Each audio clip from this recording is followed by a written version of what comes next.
ಅಮೆರಿಕದ ನಾಸಾ ಸಂಸ್ಥೆ ಆರ್ಟೆಮಿಸ್ 2 ಅನ್ನ ಲಾಂಚ್ ಮಾಡುವುದರ ಮೂಲಕ ಮಾನವನ ಇತಿಹಾಸದಲ್ಲಿ ಒಂದು ಹೊಸ ಅಧ್ಯಯನವನ್ನ ಶುರು ಮಾಡಿದೆ.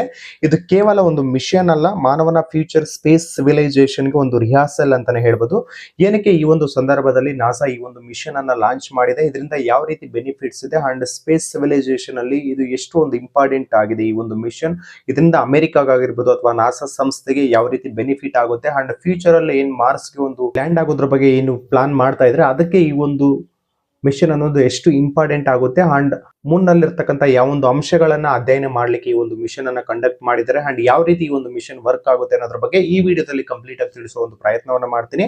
ಅದಕ್ಕೋಸ್ಕರ ವಿಡಿಯೋನ ಕಂಪ್ಲೀಟ್ ಆಗಿ ನೋಡಿ ಅಂತ ರಿಕ್ವೆಸ್ಟ್ ಮಾಡ್ಕೊಳ್ತಾ, ಇಫ್ ಇನ್ ಕೇಸ್ ನಾವೇನೋ ಕ್ರಿಯೇಟಿವ್ ಕೂದಂಡ ಯೂಟ್ಯೂಬ್ ಚಾನಲ್ ನ ಸಬ್ಸ್ಕ್ರೈಬ್ ಮಾಡ್ಕೊಂಡಿಲ್ಲ ಅಂದ್ರೆ ದಯವಿಟ್ಟು ಸಬ್ಸ್ಕ್ರೈಬ್ ಮಾಡ್ಕೊಳ್ಳಿ ಅಂಡ್ ಇನ್ಸ್ಟಾಗ್ರಾಮ್ ಅಲ್ಲಿ ನೋಡ್ತಾ ಇದ್ರೆ ಅಕೌಂಟ್ ನ ಫಾಲೋ ಮಾಡ್ಕೊಳ್ಳಿ ಅಂಡ್ ಕಂಪ್ಲೀಟ್ ವಿಡಿಯೋ ನಿಮಗೆ ಯೂಟ್ಯೂಬ್ ಅಲ್ಲಿ ಸಿಗುತ್ತೆ ಅಂಡ್ ಇನ್ಸ್ಟಾಗ್ರಾಮ್ ಬಯೋದಲ್ಲಿ ನಿಮಗೆ ಯೂಟ್ಯೂಬ್ ಲಿಂಕ್ ಇರುತ್ತೆ.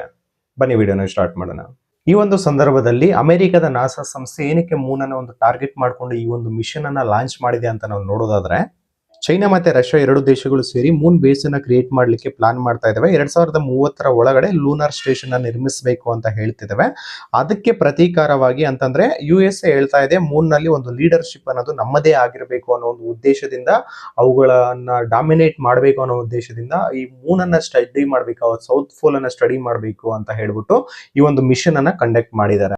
ಆರ್ಟೆಮಿಸ್ ಅನ್ನೋದು ಈಗ ಸೆಕೆಂಡ್ ಲಾಂಚ್ ಆಗಿದೆ. ಇದಕ್ಕೂ ಬಿಫೋರ್ ಫಸ್ಟ್ ಕೂಡ ಲಾಂಚ್ ಆಗಿತ್ತು. ಅದರ ಪರ್ಪಸ್ ಏನಾಗಿತ್ತು ಅಂತಂದ್ರೆ ಒಂದು ರಾಕೆಟ್ ಅನ್ನ ಟೆಸ್ಟ್ ಮಾಡೋದಾಗಿತ್ತು ಅಂಡ್ ಈಗೇನ್ ಲಾಂಚ್ ಆಗಿದೆ ಆರ್ಟೆಮಿಸ್ 2 ಅನ್ನೋದು, ಇದು ಬಂದ್ಬಿಟ್ಟು ಹ್ಯೂಮನ್ಸ್ ಮೂನ್ ಆರ್ಬಿಟ್ ಅನ್ನ ಟೆಸ್ಟ್ ಮಾಡೋದಕ್ಕೋಸ್ಕರ ಇದನ್ನ ಲಾಂಚ್ ಮಾಡಿದ್ರೆ ಅಂಡ್ ನೆಕ್ಸ್ಟ್ ಮತ್ತೊಂದು ಫ್ಯೂಚರ್ ಪ್ರಾಜೆಕ್ಟ್ ಇದೆ ಆರ್ಟೆಮಿಸ್ 3 ಅಂತ ಹೇಳ್ಬಿಟ್ಟು. ಅದರ ಪ್ರಕಾರ ಹೇಳೋದಾದ್ರೆ ಅದರ ಪರ್ಪಸ್ ಏನು ಅಂತಂದ್ರೆ ಮೂನ್ ಅಲ್ಲಿ ಲ್ಯಾಂಡ್ ಆಗೋದು, ಮಾನವ ಸಹಿತ ಮೂನ್ ಅಲ್ಲಿ ಲ್ಯಾಂಡ್ ಆಗಿ ಸೌತ್ ಪೋಲ್ ಅಲ್ಲಿ ಅಲ್ಲಿರ್ತಕ್ಕಂಥ ಏನು ರಿಸೋರ್ಸಸ್ ಗಳನ್ನ ಸ್ಟಡಿ ಮಾಡೋದು ಒಂದು 3 ನ ಒಂದು ಮಿಷನ್ ಆಗಿರ್ತದೆ ಅಂಡ್ ಈ 2 ನಲ್ಲಿ ಏನೆಲ್ಲ ಕಂಡಕ್ಟ್ ಮಾಡ್ತಾರೆ, ಏನೆಲ್ಲ ರಿಸೋರ್ಸಸ್ ಗಳನ್ನ ಸ್ಟಡಿ ಮಾಡ್ತಾರೆ, ಯಾವ ರೀತಿ ಈ ಒಂದು ಮಿಷನ್ ವರ್ಕ್ ಆಗುತ್ತೆ ಅಂತ ನೋಡೋದಾದ್ರೆ, ಈಗ ಆರ್ಟೆಮಿಸ್ 2 ಈಗ ಏನ್ ಲಾಂಚ್ ಆಗಿದೆ ಏಪ್ರಿಲ್ 1 ಗೆ, ಇದು ಪ್ರಾಕ್ಟೀಸ್ ಮಿಷನ್ ವಿತ್ ಹ್ಯೂಮನ್ ಅಂತಾನೆ ಹೇಳ್ಬೋದು ಅಂಡ್ ಇದು ಲಾಂಚ್ ಆಗಿರೋದು ಬಂದ್ಬಿಟ್ಟು ನಿಮಗೆ ಕೆನೆಡಿ ಸ್ಪೇಸ್ ಸೆಂಟರ್ ಏನಿದೆ ಅಮೆರಿಕದಲ್ಲಿ, ಅಲ್ಲಿಂದ ಈ ಒಂದು ರಾಕೆಟ್ ಅನ್ನೋದು ಲಾಂಚ್ ಆಗಿದೆ ಅಂಡ್ ಸ್ಪೇಸ್ ಕ್ರಾಫ್ಟ್ ಯಾವುದು ಅಂತ ನೋಡೋದಾದ್ರೆ ಓರಿಯನ್ ಕ್ಯಾಪ್ಸೂಲ್ ಅಂತ ಹೇಳ್ಬಿಟ್ಟು.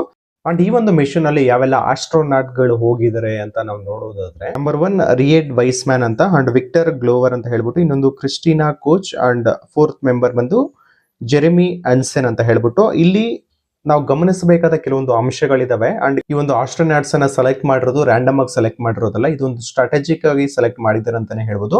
ಅಂಡ್ ಮತ್ತೊಂದು ಹೈಲೈಟೆಡ್ ವಿಚಾರ ಏನಪ್ಪಾ ಅಂತಂದ್ರೆ first women in moon mission ಅಂತ ಹೇಳ್ಬೋದು ಅಂಡ್ ಮತ್ತೊಂದು ವಿಚಾರ ಏನಪ್ಪಾ ಅಂತಂದ್ರೆ first non American moon astronaut ಅನ್ನೋದು ಈ ಮಿಷನ್ ಅಲ್ಲಿ ಇದ್ದಾರೆ. ಅಂತಂದ್ರೆ ಕೆನಡಾಗೆ ಸಂಬಂಧಿಸಿರ್ತಕ್ಕಂಥ ಒಬ್ಬ ಆಸ್ಟ್ರೋನಾಟ್ ಕೂಡ ಈ ಮಿಷನ್ ಅಲ್ಲಿ ಪಾಲ್ಗೊಂಡಿದ್ದಾರೆ.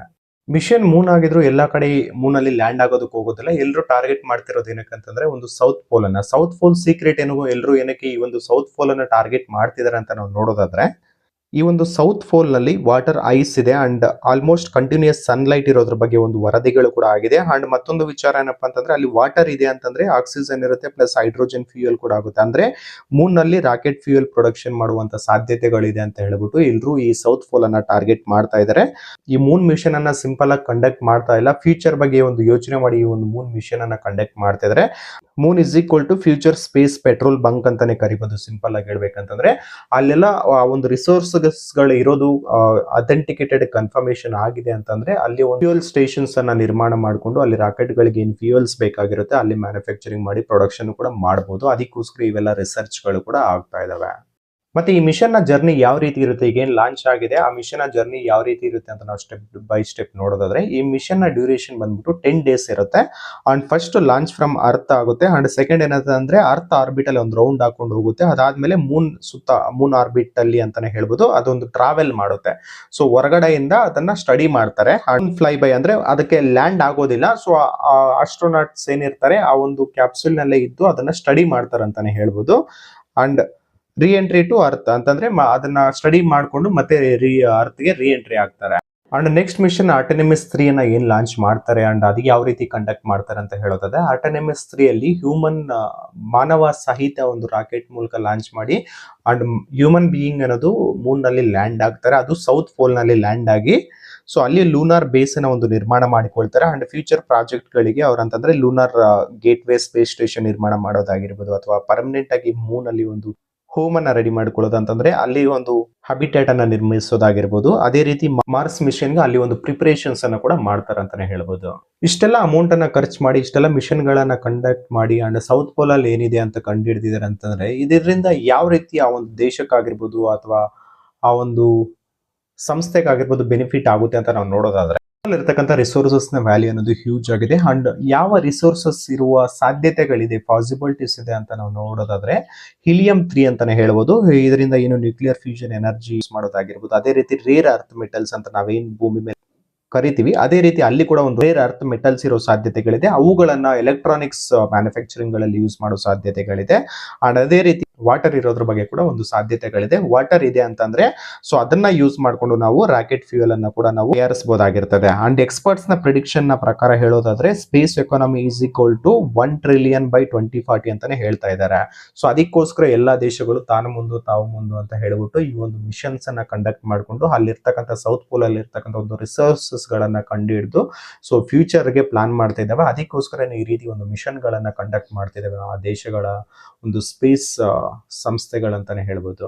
ಇದರಿಂದ ಒಂದು ಮಾರ್ಸ್ ನ ಬಗ್ಗೆ ಅಥವಾ ಮಾರ್ಸ್ ನಲ್ಲಿ ಜನರು ವಾಸಿಸೋದ್ರ ಬಗ್ಗೆ ಒಂದು ಡ್ರೀಮ್ ಅನ್ನೋದು ಕೂಡ ಈ ಒಂದು ಮಿಷನ್ ಅಲ್ಲಿ ಇದೆ ಅಂತಾನೆ ಹೇಳ್ಬೋದು. ಅದು ಯಾವ ರೀತಿ ಅಂತ ನಾವು ಹೇಳೋದಾದ್ರೆ ನಾಸಾದ ಅಲ್ಟಿಮೇಟ್ ಗೋಲ್ ಬಂದು ಹ್ಯೂಮನ್ಸ್ ಅಂಡ್ ಮಾರ್ಸ್ ಅಂತಾನೆ ಹೇಳ್ಬೋದು. ಮಾರ್ಸ್ ಮಿಷನ್ ಅನ್ನೋದು ಡೈರೆಕ್ಟ್ ಆಗಿ ಇಂಪಾಸಿಬಲ್ ಅಂತ ಹೇಳೋದಕ್ಕಾಗೋದಿಲ್ಲ. ಈ ಮೂನ್ ಅನ್ನ ಈಗೇನ್ ಮಿಷನ್ ಕಂಡಕ್ಟ್ ಮಾಡ್ತಿದ್ರೆ ಮೂನ್ ನ ಮೇಲೆ ಸೊ ಅದೊಂದು ಟ್ರೈನಿಂಗ್ ಗ್ರೌಂಡ್ ಆಗಿ ಕನೆಕ್ಟ್ ಮಾಡ್ಕೊಳ್ತಾರೆ. ಅಂಡ್ ಅಲ್ಲಿ ಸಕ್ಸಸ್ ಆಗಿದೆ, ಅಲ್ಲಿ ಇವ್ರೇನ್ ಅನ್ಕೊಂಡಿದ್ದಾರೆ ಆ ರೀತಿ ಆಗ್ತಿದೆ ಅಂದಾಗ ಅವಾಗ ಏನಾಗುತ್ತೆ ಅಂದ್ರೆ ಮೂನ್ ಟು ಮಾರ್ಸ್, ಮಾರ್ಸ್ ಮೇಲೆ ಹ್ಯೂಮನ್ ಸಿವಿಲೈಸೇಷನ್ ಬಿಯಾಂಡ್ ಅರ್ತ್ ಅಂತಾನೆ ಹೇಳ್ಬೋದು. ಈ ಒಂದು ಕ್ಯಾಲ್ಕುಲೇಷನ್ ಮೈಂಡ್ ಅಲ್ಲಿ ಇಟ್ಕೊಂಡು ಇವೆಲ್ಲ ಮಿಷನ್ ಗಳನ್ನ ನಾಸಾ ಕಂಡಕ್ಟ್ ಮಾಡ್ತಿದೆ. ಅದೇ ರೀತಿ ಬೇರೆ ದೇಶಗಳಿಗೆ ರಷ್ಯಾ ಆಗಿರ್ಬೋದು ಅಥವಾ ಚೈನಾ ಆಗಿರ್ಬೋದು, ಭಾರತದ ಇಸ್ರೋ ಸಂಸ್ಥೆ ಕೂಡ ಈ ರೀತಿ ಒಂದು ಪ್ರಾಜೆಕ್ಟ್ ಗಳನ್ನ ಮನಸ್ಸಲ್ಲಿ ಇಟ್ಕೊಂಡು ಫ್ಯೂಚರ್ ಅನ್ನ ದೃಷ್ಟಿಯಲ್ಲಿ ಇಟ್ಕೊಂಡು ಈ ರೀತಿ ಒಂದು ಮಿಷನ್ ಗಳನ್ನ ಕಂಡಕ್ಟ್ ಮಾಡ್ತಿದ್ದೇವೆ ಅಂತಾನೆ ಹೇಳ್ಬೋದು. ಇದಿಷ್ಟು ರೀಸೆಂಟ್ ಆಗಿ ಅಮೆರಿಕ ಏನ್ ಮಿಷನ್ ಅನ್ನ ಕಂಡಕ್ಟ್ ಮಾಡಿತ್ತು ಆರ್ಟೆಮಿಸ್ 2 ಲಾಂಚ್ ಮಾಡೋದ್ರ ಬಗ್ಗೆ ತಿಳಿಸೋದ್ರ ಪ್ರಯತ್ನ ಆಗಿತ್ತು. ಅಂಡ್ ಈ ವಿಡಿಯೋ ಇನ್ಫಾರ್ಮೇಶನ್ ನಿಮ್ಗೆ ಏನಾದರೂ ಇಷ್ಟ ಆಗಿದ್ರೆ ವಿಡಿಯೋಗೆ ಒಂದು ಲೈಕ್ ಮಾಡಿ, ನಿಮ್ಮ ಸ್ನೇಹಿತರಿಗೆ ಶೇರ್ ಮಾಡಿ. ಇಂತಹ ಮತ್ತಷ್ಟು ಇಂಟ್ರೆಸ್ಟಿಂಗ್ ವಿಚಾರಗಳಿಗೋಸ್ಕರ ಕ್ರಿಯೇಟಿವ್ ಕೋದೊಂದು ಯೂಟ್ಯೂಬ್ ಚಾನಲ್ಗೆ ಸಬ್ಸ್ಕ್ರೈಬ್ ಮಾಡ್ಕೊಳ್ಳಿ. ಧನ್ಯವಾದಗಳು ಸ್ನೇಹಿತರೆ.